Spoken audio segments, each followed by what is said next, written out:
Okay, we're going to get started. Thank you all for coming. This is the Heritage Foundation. Today we have a great speaker, Daniel Darling. He's going to be speaking about his new book, The Dignity Revolution. Dan is a vice president for communications at the Ethics and Religious Liberty Commission of the Southern Baptist Convention. He is the author of 7 books, including today's title. And he's a contributing editor for Christianity Today's CT Pastors, a columnist for Home Life, and a regular contributor to In Touch magazine. He also writes regularly for several leading evangelical publications, including the Gospel Coalition. Today, he'll share some of the main themes from this new book, The Dignity Revolution, and how a proper understanding of human dignity, grounded in the Imago Dei, can help us as we view ourselves, our neighbors, and our politics. Following Dan's remarks, we'll have time for questions and possibly also for answers. So please join me in welcoming Dan to the podium.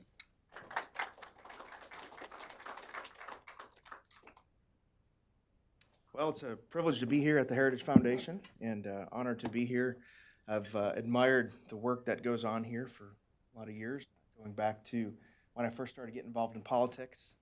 I was one of those kind of nerdy high school, college kids that was reading, Heritage white papers on family formation and economic data and all that stuff. And so I'm just grateful for the work that goes on in this building to really help shape society and shape public policy. Well, during World War II, Theodore Giesel had used his creative gifts to rally America to the Allied cause. His pro-America cartoons were a fixture in newspapers and magazines across the country. Giesel was a steadfast supporter of President Franklin Roosevelt and the fight for freedom against the Axis powers. But Giesel wasn't simply patriotic.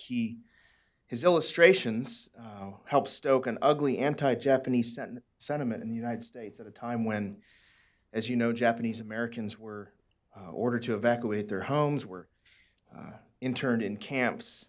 If you go back and look at some of the images that he drew, they're somewhat racist, depicting Japanese Americans as less than human. So his work was really kerosene on the fires of racial resentment. But something happened in 1953. After the war, Giesel took a tour of Japan.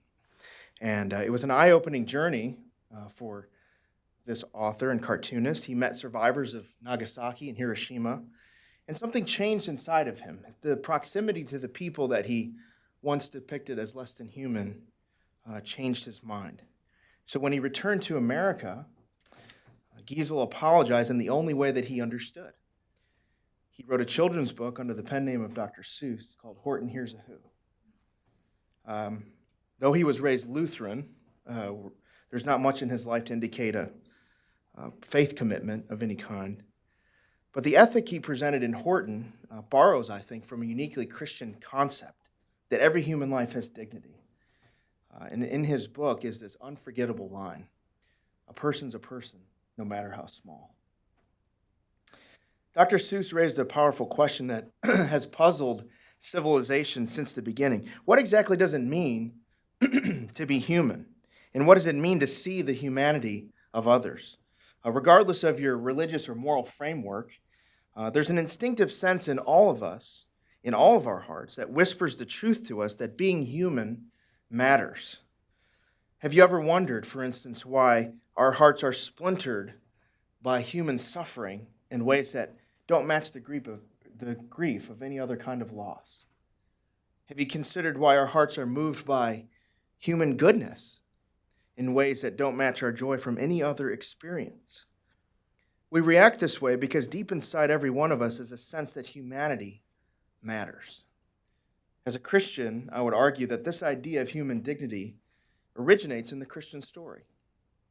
Now, the historian Timothy Shaw says that apart from the Christian scriptures, classical civilization lacked the concept of human dignity.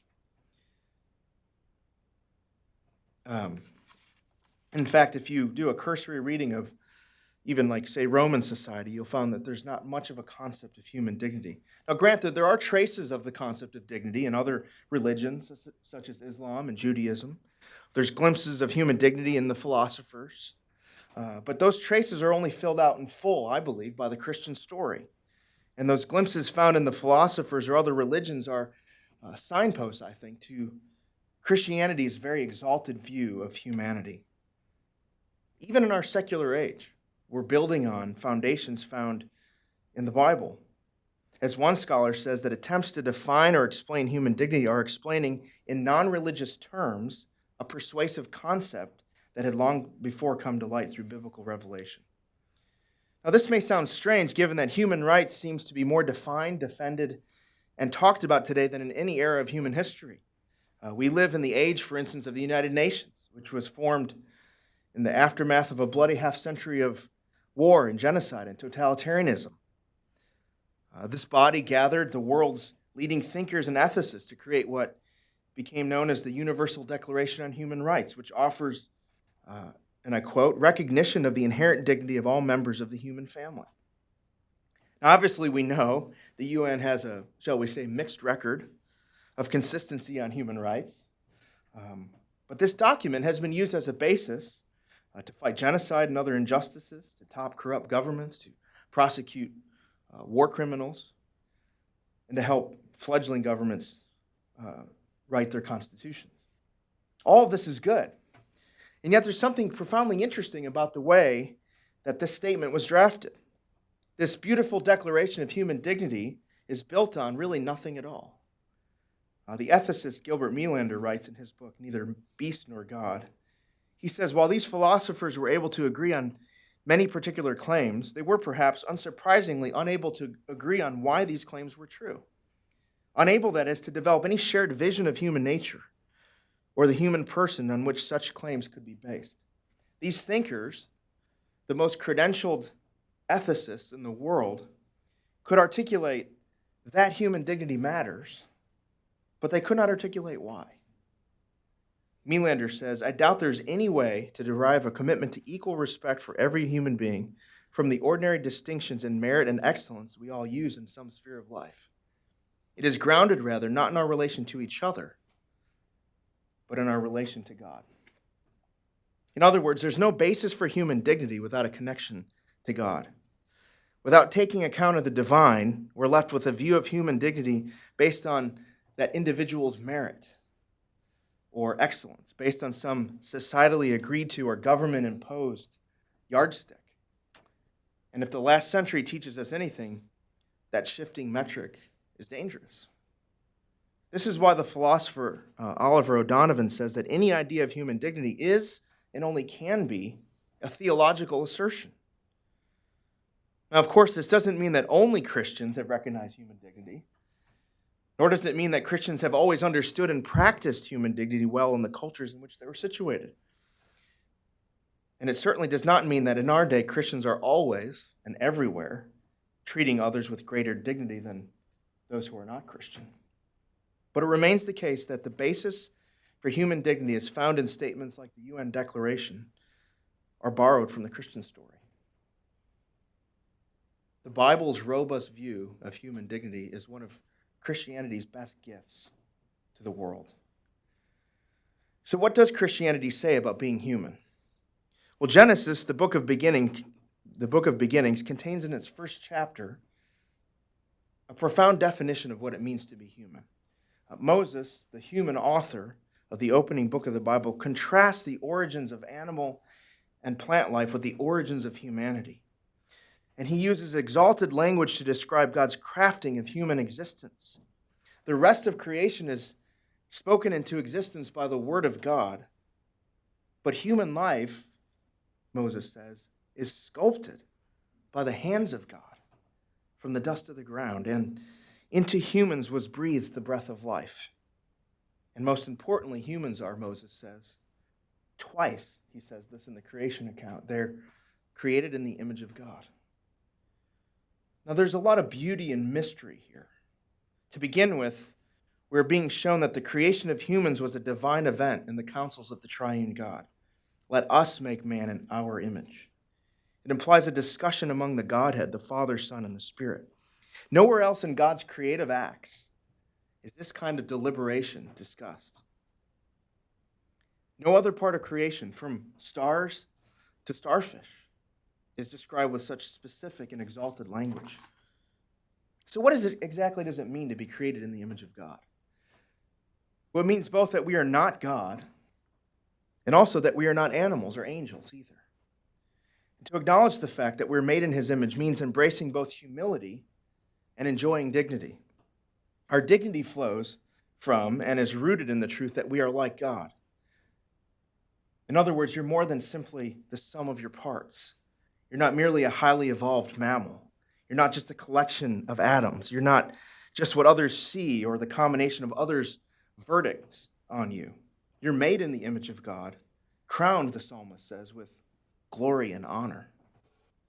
And yet our humility grows in the soil of the truth that we are not God. You're not the center of your own universe, the master of your own fate. You're not the arbiter of right and wrong. You cannot find sufficient reason for your existence or fulfillment in your existence from within. Part of being made in his image means that God has bestowed on us certain godlike characteristics, such as the ability to reason, to think, to create, to love, to mourn. These are abilities that make us distinct from the rest of even the highest form of creation. We must be careful, however, not to reduce what it means to bear the image of God to mere function. If we limit human dignity simply to those unique human traits, it has a disastrous impact on the way we see those whose cognitive godlike abilities have been diminished in one way or another, or one reason or another. The view that worth is based exclusively on certain virtues or gifts or contributions to society makes dignity and worth fleeting and uncertain. And it opens the door to deciding that certain groups have less God-given dignity than others. In fact, it is dangerous to reduce the ground of human dignity to what we do or what we offer, rather than who we are. You were valuable before you did anything. I would still be valuable even if I were rendered unable to do anything. So being made in God's image also gives us certain God-given responsibilities. We are not God. We are instead under God. In his work, Created in God's Image, Anthony Hoekema writes, "When one sees a human being, one ought to see in him or her a certain reflection of God. In the creation of man, God revealed himself in a unique way by making someone who was a kind of mirror image of himself. No higher honor could have been given to man than the privilege of being an image of God who made him." To the extent that we mirror God, we also represent God in the world. And one way to understand this is to think of human dignity structurally and directionally. Structurally, we have dignity and worth, regardless of our usefulness or our mistakes, because we're created after God's image. Directionally, we were created to image God to everyone and everything around us, a response to our unique place in his creation. So we don't simply enjoy being made in God's image. We are to live it out in how we relate to the rest of his creation. We are not gods, and this world is not here to serve and worship us. We are mere imagers or image bearers of the triune God.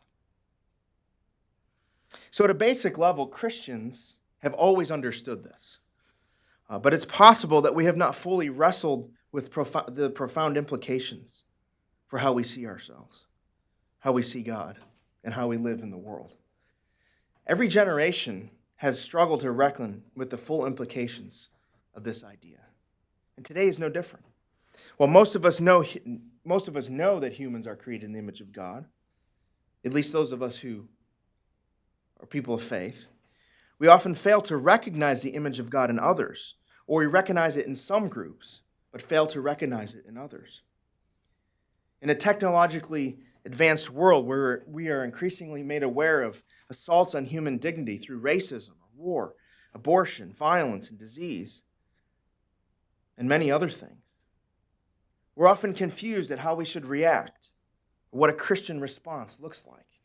This is why I think it's urgent to see that a conscious recovery of the idea of human dignity, because that will enable us to engage a complex world in how we think, what we say, and how we act. If we don't keep front and center the great truth that every person is a person made in God's image, then we'll prove to be callously indifferent to the needs of our neighbors. See, image-bearing and image-based human dignity is not a new concept. At her best, this belief has shaped the way the church has acted on behalf of the vulnerable. We can go so far to say that the church has most fulfilled its task when this belief has been most celebrated and appreciated. The theology of human dignity has informed Christian witness in some form or another for 2,000 years. In the 5th century, Augustine, both in his Confessions and in his commentary on Genesis, marveled at the greatness of humanity, a greatness he described in God's creative acts. Gregory of Nyssa in the 4th century wrote of a man being in the image of the nature of the Creator. Lactantius in his 3rd century Divine Institutes argued for the uniqueness of mankind above the rest of creation. And you can find a similar thread throughout church history, all the way up to the present time. Yet at the same time, we must admit that the behavior of some in treating all people as being made in God's image has been far from perfect. Tragically, Christians have sometimes used the Bible to either justify or ignore assaults on dignity, like racism or slavery or genocide. At times, the church has had to learn from those outside the church what it means to treat particular groups in a way that is consistent with what the church professes to believe. I would argue that these arguments have either been a deviation from or a willful ignorance of the Christian view of human dignity. And it's always a recovery of Christian theology that has moved Christians to repent of sinful ideologies and work for justice in the world. Well, today the challenges to human dignity are as serious as have faced any generation. Every day across our timelines, we see all kinds of incursions on the human experience. War, poverty, racism, abortion, sex trafficking, violence. And those are just the things we see at the moment we're checking in. This is why I think a recovery of a robust Christian vision of human dignity is vital if we're to represent God as his imagers in this world. And we don't have to look too far into history to see how the denial of human dignity in society has led to catastrophic and gruesome violence and atrocities. Francis Schaeffer said that if a man is not made in the image of God, nothing then stands in the way of inhumanity. In his memoirs, John McCain wrote about his time in the Hanoi Hilton. And one of the things he said was, he saw up close what can happen when people lose the idea of human dignity. I'd like to share a personal story of how this impacts my family in a personal way. At first, the grainy, sped-up, black and white footage of men, women, and children being lined up and shot, their bodies kicked into open graves, looks like something from a silent film. But these are images from a real event. Later, as I walked through the cool, narrow corridors of Yad Vashem, the Holocaust Museum in Jerusalem, listening to the narrator walk me through history, looking at the brutal instruments of death, and running my hands along the artifacts collected from the dead, everything feels somehow strange and otherworldly. As the horrendous truth closes in on me that the horrors depicted and described in this place did not happen inside a movie or a novel, but happened in this world and happened to real people. Some of them are in my family tree. My mother is Jewish. My great-grandparents fled Poland and Russia at the turn of the 19th century in search of a better life and came to America. But if they hadn't, and their journey here was perilous and uncertain, if they hadn't, perhaps I would never have stood viewing footage of those human atrocities. Perhaps, and probably, it would have been my grandparents falling into those open graves. There in that museum, I saw piles of shoes, glasses, children's toys, people with hopes and dreams, people ruthlessly hunted, captured, and killed. And then in a large round room that looked like a planetarium, stars on the ceiling represented children, 1.5 million of them. In each star, I imagined the face of one of my children, vulnerable and innocent, marked for death. The question most often asked in the narrowing corridors of Yad Vashem is, how could people let this happen? And there's an interesting assumption that lies behind that question, an assumption that is unsettling to unearth. It is this: we doubt our own ability to either perpetrate or tolerate such evil today. When we ask, how could people let this happen? We are saying that we are convinced that such a thing would be impossible in our society, in our day. We have convinced ourselves that the progress of history means that today's world, or at least the part of today's world in which we live, is no longer capable of witnessing, allowing, or perpetrating heinous acts. We have persuaded ourselves that by saying or tweeting, "never again," that we can stop it. But history suggests differently. The Nazi regime did not come into power in a developing nation under the spell of pagan ideologies. Hitler rose to power in a 20th century Germany, in a civilized and predominantly outwardly civilized Christian country. Yad Vashem will continue to stand as a sober monument to humanity's bent toward dehumanizing others. And what has resonated with me since my visit is the gigantic wall displaying a timeline of art during the Third Reich.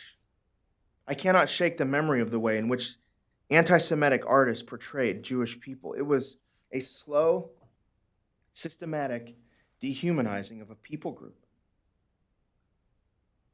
First, the Jewish people were portrayed as villains, scapegoats for the economic distress in Germany.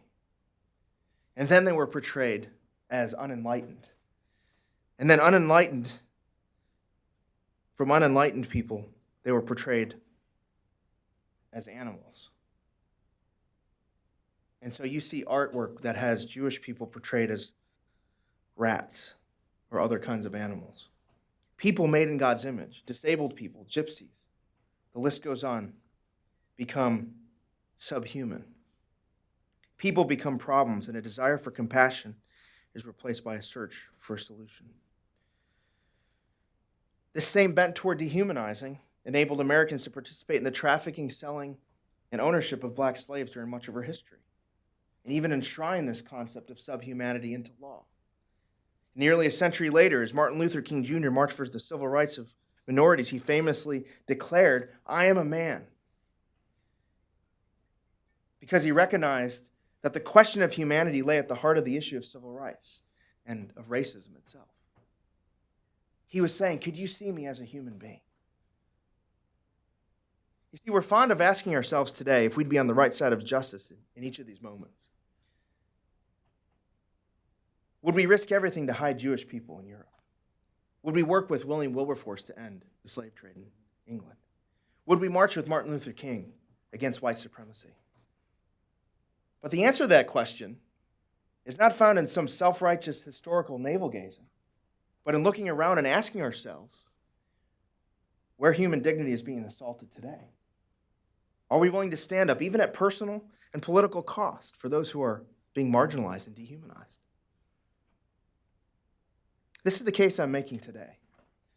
As a conservative, I'd like to plead for a conservatism built less on grievance and more on the concept of basic human dignity. We should be the people, the tribe, the movement, who is willing to take the most risks to defend, protect, and work for the humanity of those who have the least agency and the least power. And I think we can do this. We already have the moral vocabulary given to us by the countercultural, heroic, courageous, pro-life movement. In 1973, everyone thought the abortion question was settled. But for those who see life where others see mere tissue or flesh, this was just the beginning of the fight. The pro-life movement has set on the national conscience a question nobody can avoid. If unborn life has a heartbeat, unique DNA, and is not just potential for life, but is life itself, how can we be okay with an industry that systematically eliminates that life? So we have stood up, and we have pointed to that baby in the womb and said, hey, wait a minute, there's a person here worthy of protection. The dignity of the least defensible among us is why we come every year in the rain and snow and sleet and march for life. It's why we volunteer at clinics around the country coming alongside vulnerable women and their babies. It's why we file court briefs, why we write legislation, why we vote in elections. It's why we're willing to be portrayed as extreme and backward by much of pop culture and by many in the media. We do this not because we love politics, but because we have the moral vocabulary that every human life, regardless of his or her utility, regardless of his or her cognitive ability, regardless of his or her potential, is worthy of dignity and respect. So we have the moral vocabulary. But imagine if we apply this to other pressing issues around us. Imagine a conservatism that, even while debating difficult and complex national policy, saw God-given dignity in the immigrant or the refugee. Imagine a conservatism that rejected Darwinian arguments that the flourishing of one group of people is an obstacle to the flourishing of another group of people. Imagine a conservatism that listened instead of reacted to the plight of those in minority communities. Imagine a conservatism that valued institutions and communities, that cared about the common good, that worked hard to see those, even those who disagree with us, as ideological foes, not enemies to be vanquished. This would be, I think, a conservatism that truly lives up to its name. Conserving the good, the highest good being the basic decency, liberty, and dignity of every human life. Politics is necessary, we know that. But is there a way to do politics that transcends the zero-sum, soul-crushing way that it's often conducted? I think we are, in many ways, at a crisis point in our society. Francis Fukuyama says it best in his new book on dignity and identity politics. He says, democratic societies are fracturing into segments based on ever narrower identities, threatening the possibility of deliberation and collective action by society as a whole. This is a road that leads only to state breakdown and ultimately failure. Unless such liberal democracies can work their way back to more universal understandings of human dignity, they will doom themselves and the world to continuing conflict. I think we need to imagine a wholly different kind of politics. A politics not as the ultimate end, but as a way of helping to advocate for the human dignity of those whose voices have been diminished. Imagine a movement that looks around and sees those we've been conditioned not to see. Imagine a political system where we hold loosely to our tribal affiliations, but hold firmly to our brokenheartedness about the vulnerable. We hold firmly to our theology of human dignity and our hope in the power of God's Spirit to change people, systems, and nations. And we hold firmly to our pursuit of the true and the good and the beautiful. That would be a politics worth having. Seeing people as God sees them, created in His image, means we will often have to refuse to prioritize one interest group above another. It means we'll have to stop compartmentalizing our views of human dignity.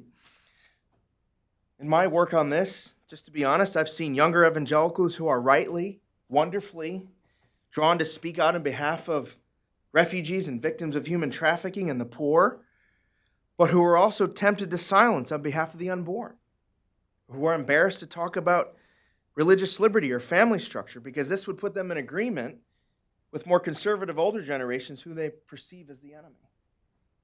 And I've seen older generations of evangelicals rightly concerned about the dignity of unborn life and religious liberty and marriage, hesitant to speak out on issues of race and poverty because it might put them at odds with some ideological allies.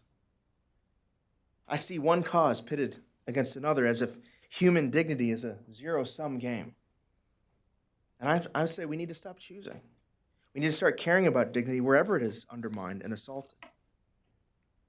I think we need a fully orbed, pro-life vision that fights for human dignity wherever it is compromised, whether in the womb, in our cities, at nursing homes, in the halls of power, or in a refugee camp.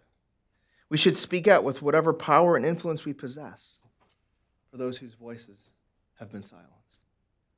Because, as Dr. Seuss says, a person's a person, no matter how small. Thank you.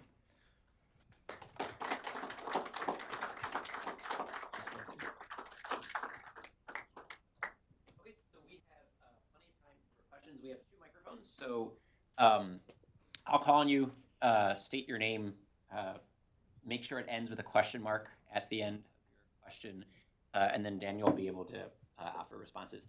So we'll go right in the middle, in the back. Hello, thank you for the talk. Thank you for the book. I'm Jameson Coppola from the American Association of Christian Schools. I'm curious to know your thoughts about the audience for the book. And so that's one part of the question. The second part of the question is because it seems like the message that you're giving is very compelling, but at least large segments of the culture have rejected Christianity as the thing that provides human dignity, and they're looking for it through other routes. So if the book is designed for Christians, is there anything in it that helps bridge that gap with the culture to re-engage that Christianity is the source of the human dignity they're looking for, but largely reject the message that Christianity arrives at to achieve it?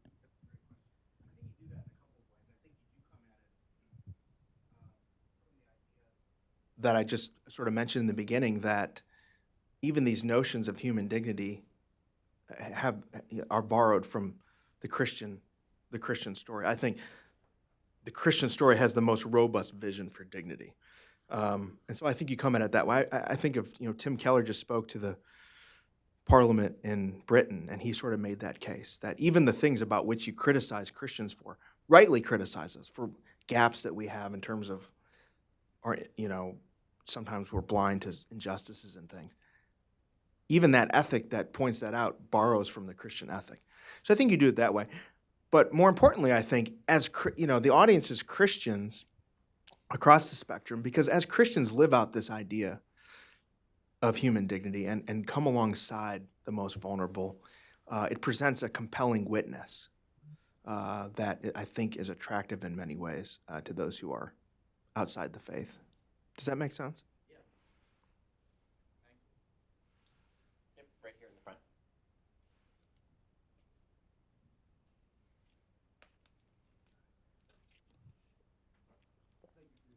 Thanks. Thank you for your talk. Based on your last comment on his question, my name is John Ferry. I'm a local architect. Okay. Would this be the basis for a third party? Gosh. Man.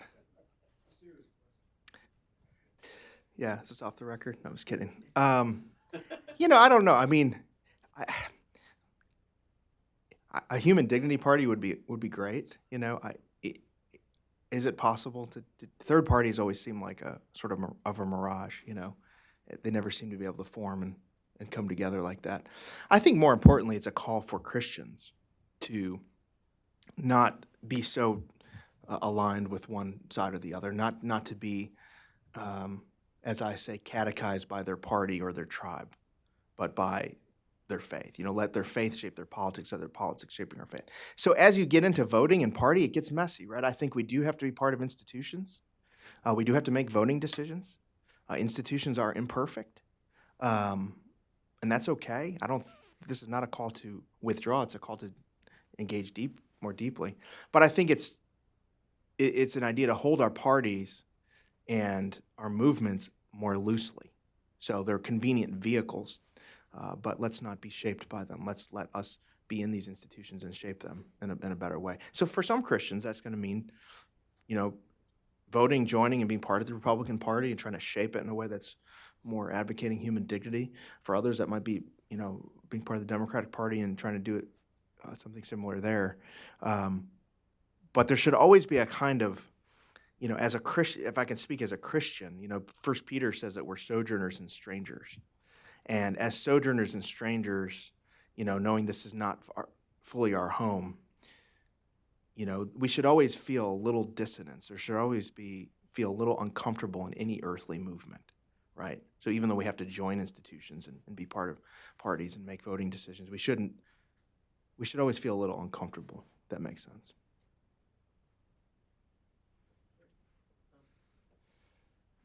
Said and then a question. So Jim Carafano? No. Heritage.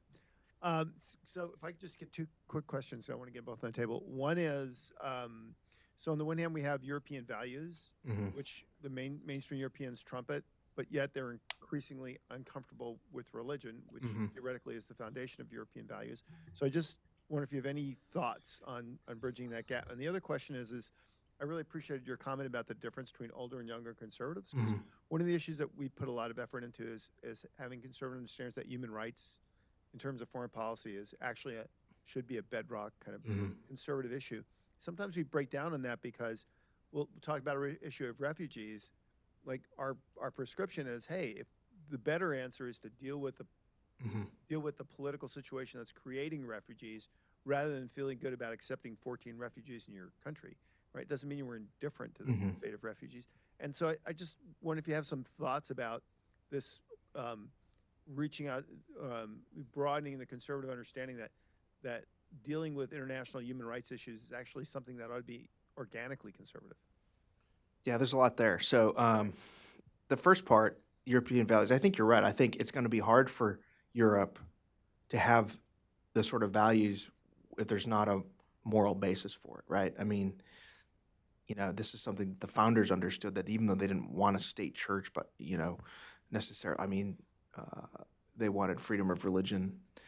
They understood that a society without a sort of morality and virtue, it's not going to be good. And that European experiment, I don't think is going to work without a bedrock of Christianity underneath it, at least a vibrant church, if you will, vibrant religion. The second part, I do agree with you. I think human rights should be a part of conservatism. Foreign policy, I mean, good people have differing views on what that looks like, and how much,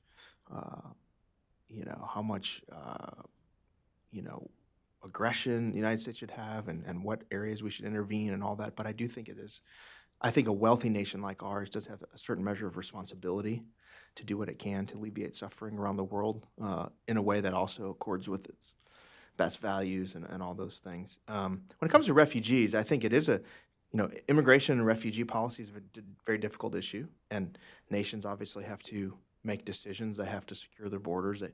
America can't take everybody in, but I do think we could.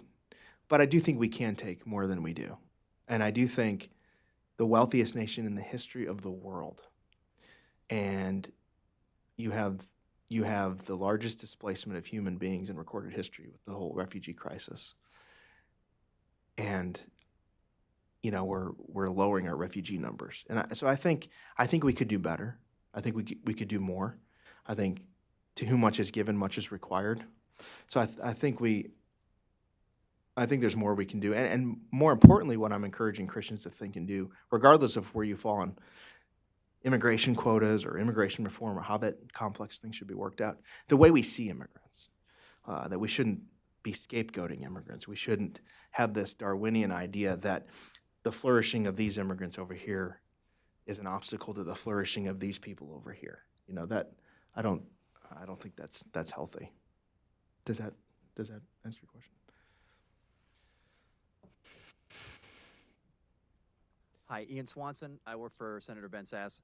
I have a two-part question. Number one, I never thought I'd have to say this, but it seems that the answer to get people to do what you're talking about requires courage. And so how do you, in your pastoral ministry, convince people to leave the protected confines of their political partisanship and actually fulfill our biblical call first and see themselves as Christians before we see ourselves as a member of a political party? And then second, what would you say to pastors specifically? What role, if any, do they have in helping educate Christians about the responsibilities that you were just talking about? It's a great question. I have a question for you. If you could ask the senator, did he think Nebraska would be this bad this year? We are always optimistic about our beloved house. Okay, I just had to ask.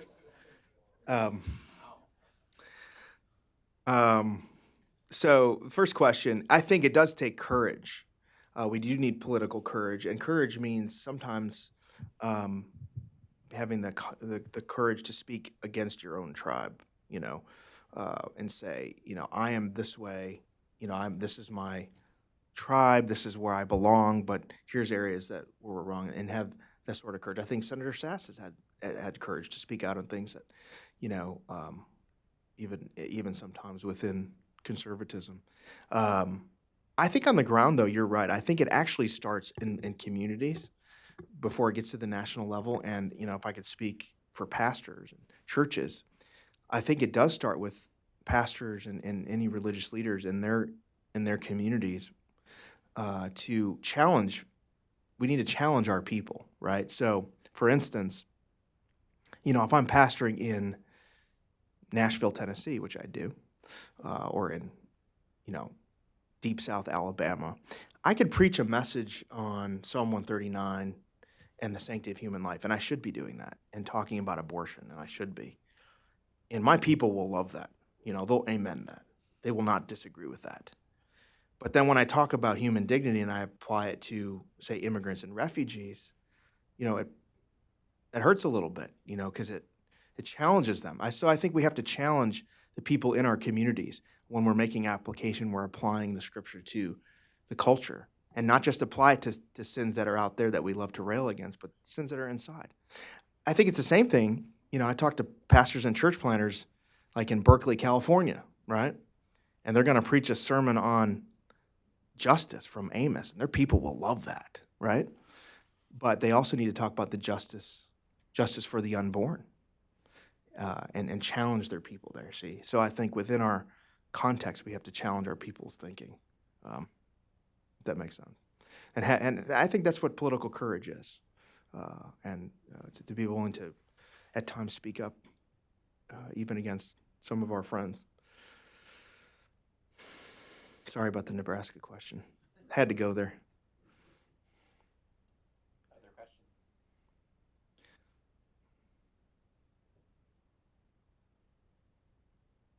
Yep, right here. Good afternoon. I'm Terry Baker. You had mentioned the church several times during your speech.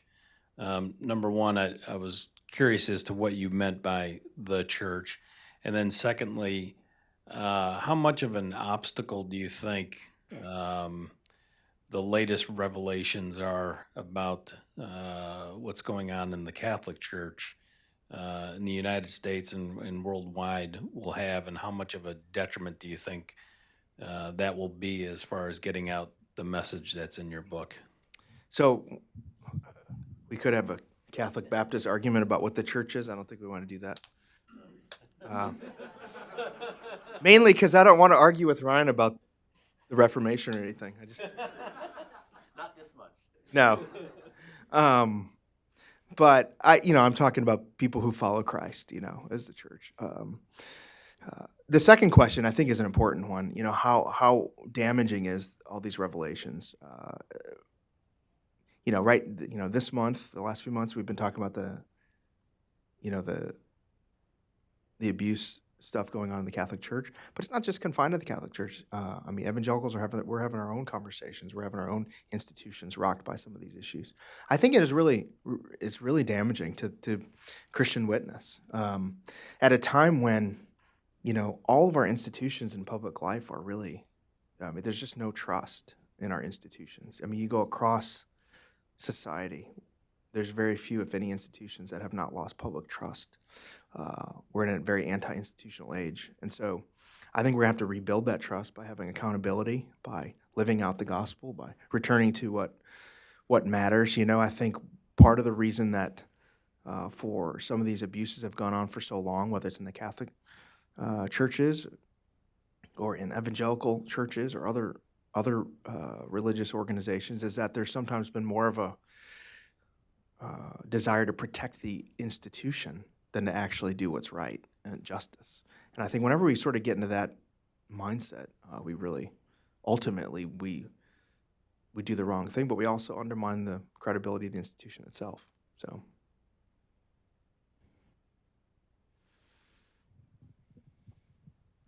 Brady Weller, thanks, Dan. Appreciate your book and appreciate you coming here. I have a question kind of, I guess, for pastors and for people who speak publicly often. Do you think that pastors should be more, explicit, more definitive in their stances on these issues? sometimes in church, a pastor might give a sermon and say it's on human dignity.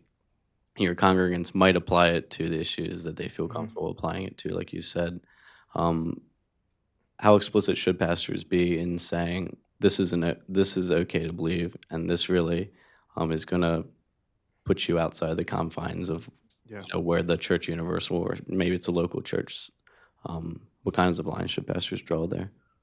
I think the pastor should be more explicit sometimes and sometimes less explicit. I think we should be more explicit in applying the scripture, applying this idea of human dignity to issues, that are very clear, right? In terms of, racism, abortion, all these issues, even issues that we're afraid to speak up on, maybe that might be controversial within our tribe, character, virtue, all these things that are unquestionably come from Scripture.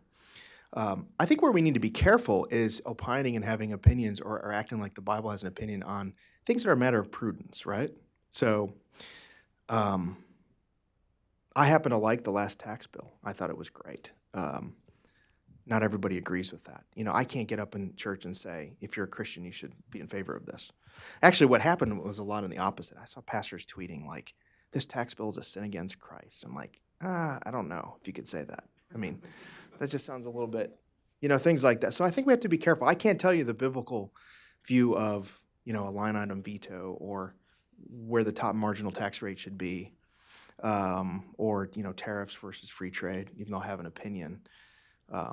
But I do think the Bible is clear on things. And I think that's where pastors in their communities have to really help form their people. I think one of the things that's happened is, at least in our generation, we've been so afraid to be political in our churches because we've seen a generation that maybe did that wrongly, that we actually don't talk about any of these things, right? And so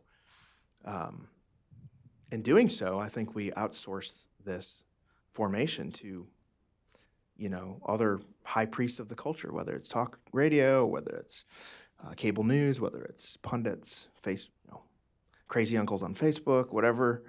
And I think we need to get back to forming our people for living in this world, which means that we apply the gospel to specific issues that are happening in the culture and help our people form these ideas. We don't want churches to be partisan, but churches should be, I think, in some ways, political. The gospel is a pretty political statement. It says that there's another king and another kingdom, and the rulers of this world are temporary. I mean, that's a pretty political statement. So that's my view. We have time for one last question.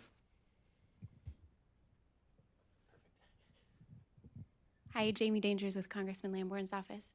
I wondered if you could speak to the whole zero-sum game. I think with the intersectionality, there's so much in our culture that sort of ascribes dignity or a double dose of dignity to victims and sort of takes it away from the offender or the offending culture or bystanders or whatever. And I wondered what you would say to that. Yeah, I think that's one thing I try to talk about in my book about this sort of zero-sum game when it comes to human dignity. So if you advocate for the unborn, you can't also advocate for racial justice. Or if you advocate for racial justice, you can't advocate for the unborn. And I see this actually played out in a number of ways. Whenever there's a mass shooting, sometimes well-meaning pro-life folks will say, well, yeah, so many people were shot today, but so many millions are killed every year in abortion. And I understand the impulse to do that, but it's as if these lives are more valuable than these, and they're all valuable. We should mourn anytime blood is shed. Or I see on the opposite. I have friends that really work for racial unity and racial justice, and they will say, almost kind of mock pro-life people for being pro-life. I see a lot of that in the progressive left, particularly among progressive evangelicals, like that there's something wrong with you if you're pro-life. You only care about the baby when they're in the womb, and you don't care about them afterwards and all that. And it's not a zero-sum game. We can do both. We can advocate for life wherever it's being assaulted. So hopefully that answers your question.